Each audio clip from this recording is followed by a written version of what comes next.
Gary. I'm going to talk about how we use soil blocks here for all of our seedlings. I'm going to jump right into how we make soil blocks, and then at the end maybe talk a little bit about why we do. But if you're already watching this video, you're probably interested in making them in the first place. So Elliot Coleman is one of the masters of soil blocks, and he has this really specific recipe that you do want to adhere to at least partially. Otherwise, the soil blocks don't stick together all that well. Here we have a little bit more of a haphazard recipe than what Elliot had talked about, in part just because we want to use materials that are here and not have to purchase a lot of inputs. So we roughly use about a third compost that we make here, and then we screen. A third of cocoa coir that we do end up buying, the finely graded ones, and then a third of soil, topsoil that just comes from our property here. We mix it together really well, and I've already done that. And then you want to wet it down, and we'll get to that in a minute. Elliot Coleman has a little bit more additives. He has some fertilizer. He uses peat moss instead of cocoa coir. If you're interested, you can certainly look at his recipe. He really is kind of the master of this. But this works just fine for our purposes here. And you might experiment to see what works for you. Depending on your soil type, it might be a little bit more or less of the third. That's the topsoil, and you can also use purchased potting soil for that as well.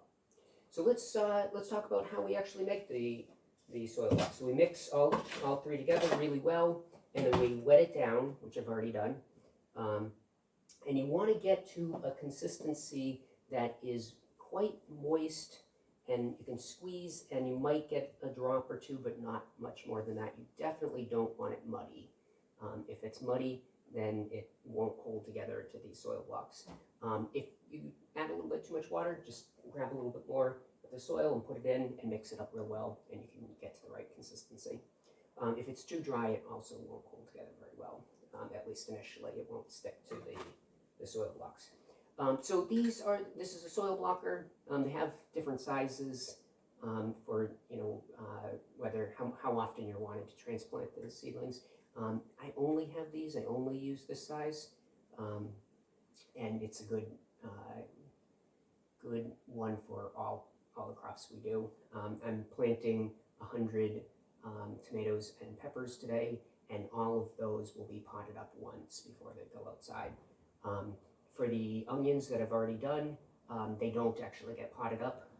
They grow in these seedlings, and then we pop them right in the soil. Most other things I don't pot up either. So I start a lot of plants initially inside, and then just bring them out. Try to get the timing right so we can pop them right out. So let's talk about how to make the soil blocks. I would recommend, if you're going to be using soil blocks, to actually get one of these. Johnny's has them for, I don't remember exactly, 25, 30 something. Initially, when I was experimenting, I saw some YouTube videos of people using cans as soil blocks, and I tried that just to experiment to see if, hey, does this actually work? It does, but it doesn't work well if you're doing a lot of seedlings. If you're doing anything like 100 seedlings, you definitely want one of these. Okay, so let's talk about how we make the soil blocks. We have the soil. It's wet. It's quite wet. It's a reasonable mixture. So I just push down, and then I do it 2 or 3 times, depending on how much soil I have in here, just to make sure that I get really good, these spaces filled well, and a little bit of compaction, not a ton, but a little bit. And I slowly pick it up and check. There's a little bit. It's not quite how I want it. So let's do it one more time. And let's pick it up. That's looking pretty good. And I have other stuff in there. This, when I push it down, any unevenness here will even out pretty well. If I'm finding that it's not holding in well, that's probably has to do with either my soil mixture or the moisture content. If it's just like goopy and just globbing out, that's certainly too wet. If it's not holding in there at all, it might mean that it's too dry, or it might mean that your mixture um, isn't quite right. So if it's holding in reasonably well, then you probably have it well enough that it'll work well. So then what I would suggest is just pressing down on the handle a couple times, and that's just going to make sure that you have some nice compaction and that it's not going to stick to the top. And then I pull this up and then gently pull it off, and you have these nice soil blocks here, and they have little divots in them. That's where you're going to put the seeds.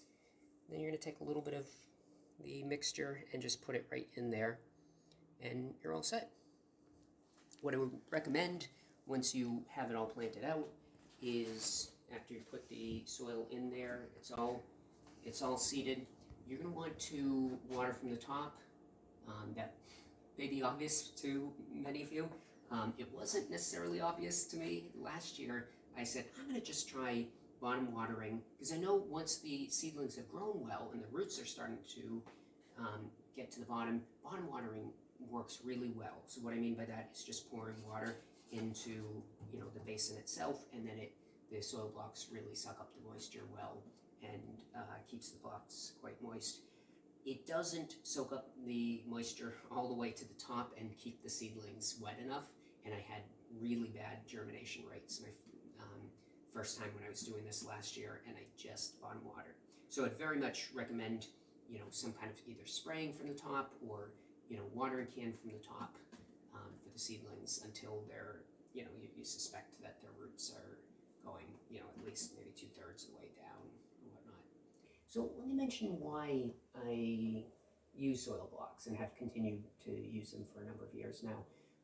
Because they are the con of using them, let me say right up front, is they are significantly more work than if you're just using a plastic seed tray and putting your potting mixture in there. You're ready to go, and you can start planting. This takes some time to get the mixture right, and then mix it all up really well, get the moisture right, use the potter to make 100 soil blocks and then plant them up. So some of the reasons I think that it is worth doing is that, one, we're not using the plastic seed trays, so I'm not purchasing plastic every year or every couple of years as they break down. I think that's significant right there. I don't want to be purchasing as the inputs, as few inputs as I can, and I don't want to be using more plastic than I need to be. Also, the soil blocks themselves have these little spaces in between all of them, and that's important for the root growth. So the roots will grow down into the soil blocks and hopefully expand all throughout the soil blocks. Once they reach one of the edges here that has a space, and the space is all around, the roots will go up to that space and they'll do what's called air pruning. So they'll stop at that spot where they just go into the air. And so the benefit of that is that you don't get the roots wrapping around and around and get really root bound like you would with a plastic tray if you leave them in just a little bit too long. The other major benefit is that these soil blocks are square, and many, I think most plastic seed trays actually taper in, and the nature of tapering in actually loses a lot of the volume that you would get from square. So it actually has more volume for roots and more soil to grow into. And then lastly, it is much easier to transplant. I just pick up one of these soil blocks and pop them right into the ground versus trying to pop them out of the tray, right, and disrupting the roots significantly more. These transplant really well. Once it's dried up and hardened just a little bit, they are quite easy to pick up and maneuver, to manage. When you first are making them, they're more wet than they would otherwise be. So, within a day or so, they're a lot easier to pick up and to work with. Those are the main reasons I like to use soil blocks. I'm probably forgetting one or two other ones, but to me, it does make it worth the time and the effort. One other thing that, because I've been using them for a number of years now, I actually, if I have my act together in the fall, try to get some of these materials in place in the fall before the compost pile freezes, over the winter. And I start my onions in February, sometime in February, depending on the weather and whatnot. And so everything's frozen here in February, my compost pile. So I need my compost bucket to be,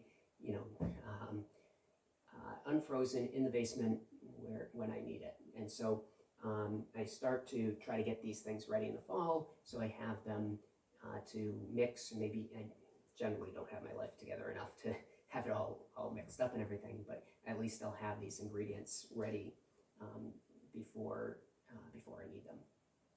So I hope that helps, and if in the comment section you want to share, I'd love to learn more about what recipes or what ratios work well for you, or any tricks that you found along the way, or anything you disagree with or you'd like to suggest.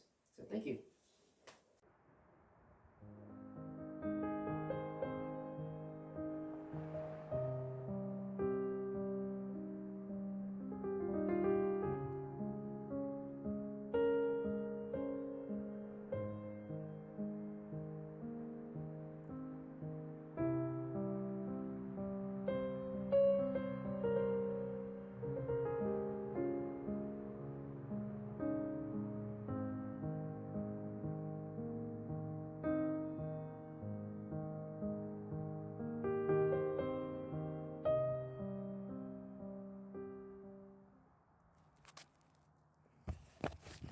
Shoo, shoo, shoo.